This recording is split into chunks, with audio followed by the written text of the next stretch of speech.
I listened to the gentleman's comments. The gentleman is new to the Congress and probably doesn't have the background in terms of how this developed as to how we pay federal employees.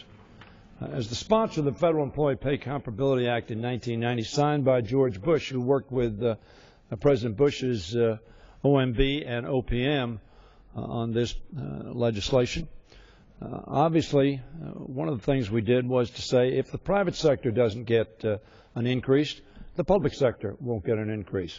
And we keyed increases to the economic cost index, which is all to say that we need to tighten our belts when the private sector tightens our belts, which is why, as I think I caught the gentleman reference, that over the last 2 years, federal employees have in fact received cuts to existing law, which will result in a $60 billion savings. I think the gentleman said that, but it bears repeating. It's not as if the federal employees have tightened their belt. They have. And in point of fact, the Pay Council, to which he referred, believes on average the federal employees are in fact behind, not ahead. I'm aware of the CBO report that was just issued. Mr. Cummings has responded to that.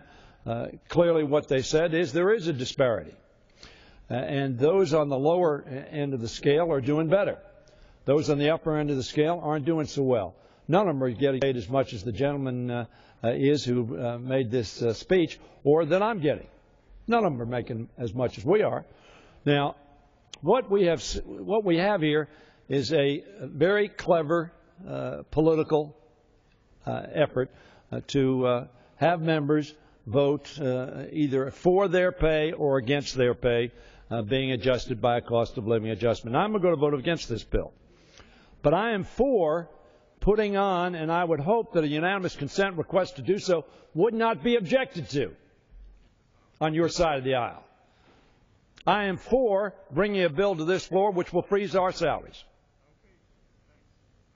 I've been for that for the last 2 years, and I have worked in a bipartisan way over the years not to demagogue members and have members get the cost of living adjustment. The sponsor of this bill, as a matter of fact, is quoted as saying how much difficulty he's having supporting his family on this salary.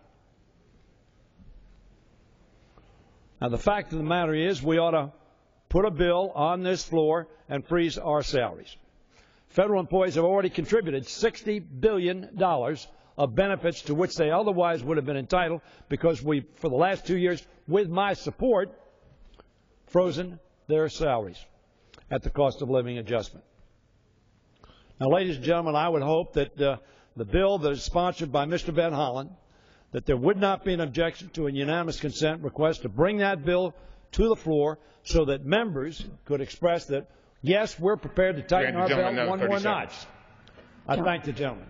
But what we should not do is pretend that we're going to balance the budget by undermining middle-class workers who work for, in my opinion, the finest country on earth, and who give excellent service, extraordinary service to the people of this country, and who per capita are fewer than they were 20 years ago per capita. If the gentleman has time, I'll be glad to answer on his time. The fact of the matter is that we ought to have a bill. We ought to pass Mr. Van Hollen's bill. We ought to take this out of the politics. And then, if I can get another 10 seconds, just to conclude. The gentleman is granted another 10 seconds. I thank. And then I tell my friends what we ought to do is we ought to pass a big deal. We ought to pass a $4 to $5 to $6 trillion big deal to get the fiscal house in order of the United States of America.